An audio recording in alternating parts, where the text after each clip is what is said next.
पूर्ण एपिसोड पाहण्यासाठी डाउनलोड करा सोनी लिव्ह ॲप.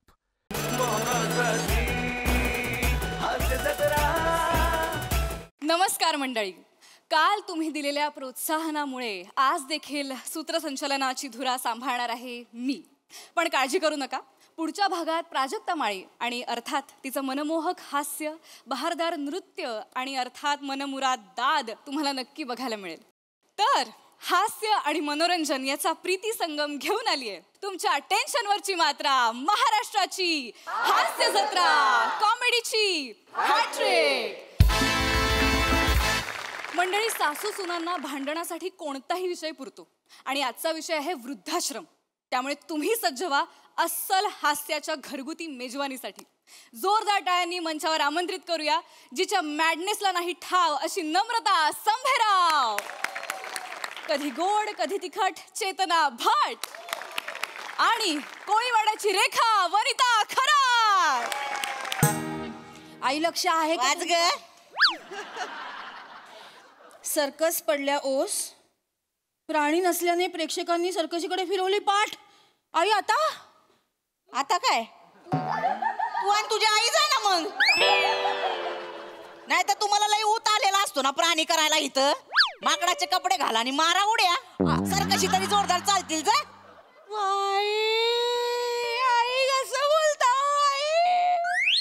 घरच्या सुनेला कोणी असं बोलतं का हो? घरची सून करती पण तशीच ना. आई शोभत का हो तुम्हाला? हो.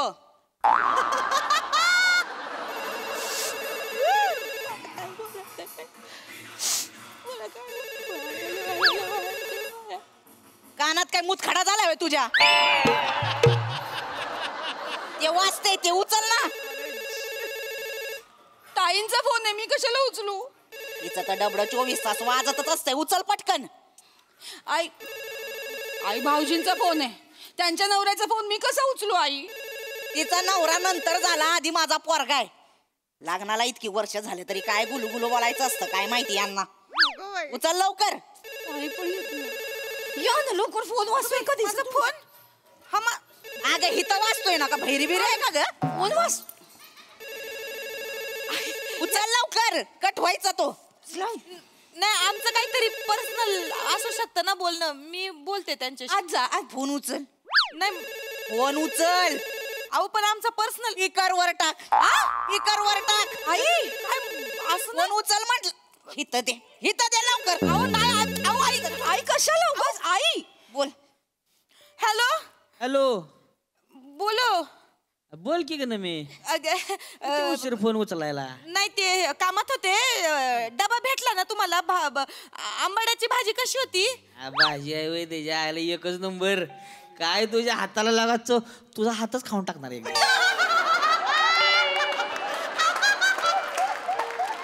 काय तुझ्या आयला तर आमच्या आईचं आयुष्यभर 30 जेवण दे काय तिची.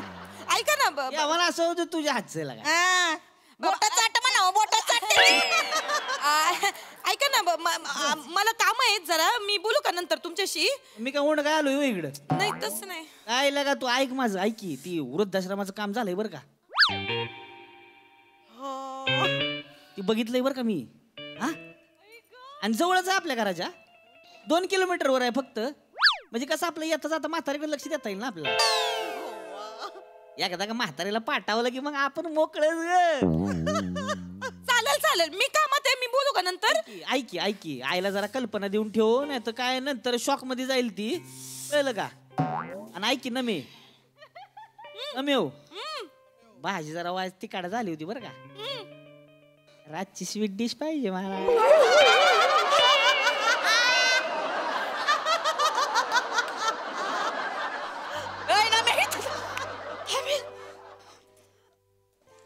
काय बोलला?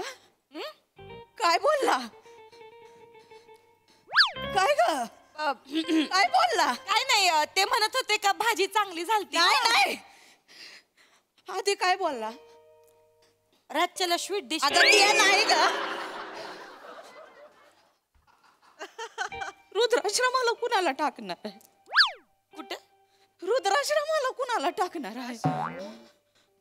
एका म्हातारीला टाकायचंय. कोणची म्हातारी असते बा एक म्हातारी सोप्यात रुतून बसलेली, तिला टाकायचंय. नवऱ्याला जड झाले ते झाले, पोरांना पण जड झाले का ग बाय, आता एवढे राम राम रावले. ऐका ऐका ऐका ऐका ऐका ऐका तुम्ही जरा निवांत ऐका. काय केलं ग मी?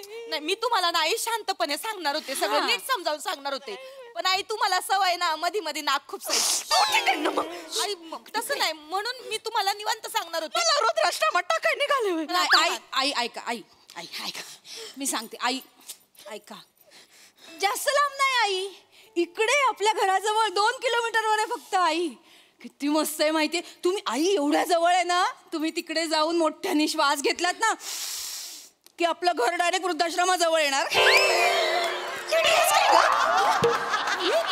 मग तिथं मला पाठवतो, सांगून ठेवते मी कुठं जाणार नाही. आई हे घर माझं आहे, मी सजवलंय माझ्या हातानं, मी वावरलं इथं, मी कुठं जाणार नाही आधीच सांगून ठेवते. आई ऐका आई ऐका ऐका, कसं आहे ना आता तुमचा या घरातला वावर ना थोडासा कमी झालाय, त्याच्यामुळं मला असं वाटतं का तुम्ही तिथं जायला पाहिजे. आणि कसं तुम्ही सारख्या सोप्यातच रुतून बसलेल्या असत्या ना, नाही ते काम करा आई, आई सोपं करा, हा सोफा लय प्यारा आहे ना, हा सोफा घेऊन जा वृद्धाश्रमात.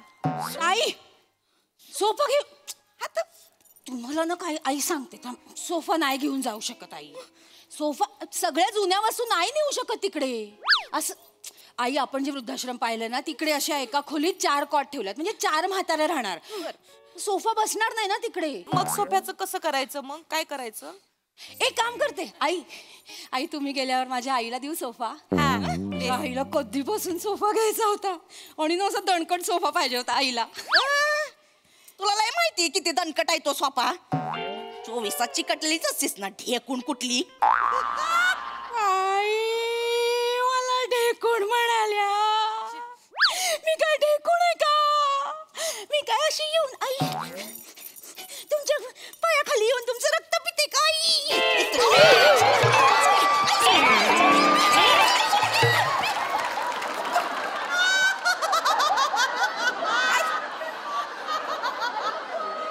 मारून टाकीन कधीतरी तुला, तू लांब उभी राहा माझ्यापासून. काय पण ती माझा सोफा मी कोणाला देणार नाही. खड्डा पडला असं नाही तपार, काय करताय तुम्ही आई? ती कशी बोलते? अहो आई ऐका तुम्ही माझं जरा निवांत ऐका, तू पण ना जास्त करतीस. चांगलं सांगत होते, हे आई बोलल्या मला. मग आई ऐका माझं, ते वृद्धाश्रम खरंच चांगलं असतंय. अहो आई आई ऐका, आपण जे वृद्धाश्रम पाहिलं ना ते खूप चांगलं आहे, तिकडे खूप श्रीमंत लोक येतात, लोकांचे वाढदिवस साजरे करतात. आई मग तुम्हाला फुगे मिळणार, टोप्या मिळणार, केक मिळणार, आई खूप सारे गिफ्ट्स मिळणार, आणि फळं पण देतात खायला, केळं पण देतात. राणीच्या बागेत टाकतेस मला केळं द्यायला? अहो आई असं काय करता, चांगलं असतं वृद्धाश्रमात. आणि नाही जाणार कुठं. ऐका माझं तिथं आहे ना, तिथं म्हाताऱ्या माणसांना ना पहाटे 5 वाजता उठवतात, त्यांना परेड बिरेड करायला लावतात, आहे का नाही? म्हाताऱ्यांना कायला परेड करायला लावतात? फिट राहण्यासाठी. मग म्हाताऱ्यांनी फिट राहावं आई, तिकडे काय करतात, 5 वाजता उठवतात, परेड करतात, मग 6 वाजता योगा करतात, मग थोडंसं 7ला ध्यानाला बसायचं, मग 8ला झुंबा करतात, मग 9ला हे पेपर वाचायचा, आणि मग 10ला हे करायचं, शतपावली करायची.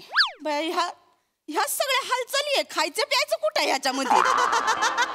एवढं कुठं करत बसायचं मी? अहो हे असणार ना, तुम्हाला खायला प्यायला पण असं कुठं म्हाताऱ्या माणसांना कोणी असं उपाशी ठेवतं का? कोणी देखरेख करता चांगली, 1 कोप भर दूध मिळून तुम्हाला 2-4 गुलकुच्ची बिस्किट भेटतील, फळं भेटतील खायला, नाही का?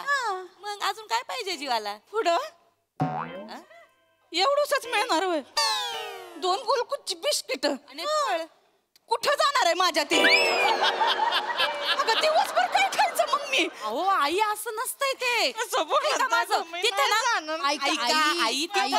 तिथे ना ऐका माझं, तिथे एक डॉक्टर असतात, ते बघत्यात कोणाची तब्येत कशी आहे, कोणाला किती पचत, आणि कसं म्हातारा झाल्यावर कोटा आपला कमी होतो ना पचनाचा, त्याच्यामुळे तुम्हाला जेवढं अंगाला लागल ना तेवढंच ते देतात आई. आणि डॉक्टरांनी जर तुम्हाला असं प्रथमदर्शी बघितलं ना तर म्हणतील म्हातारीत लय चरबी आहे, म्हणजे हे कमी केलं पाहिजे बुवा म्हातारीचं. आई तुम्ही एवढं खाल्लंय ना याच्या आधी, पार तुम्ही 2.5-3 महिने पार उपाशी राहिल्या ना तरी तुम्ही जिवंत राहाल, माहितीये ना? मी उठ गा. अहो मी खरंच बोलते आई. आई ताई काय ग शरीरावरची चरबी दान करता आली असती तर आई केवढ्या दानशूर झाल्या असत्या आई. पूर्ण एपिसोड पाहण्यासाठी डाउनलोड करा सोनी लिव्ह ॲप.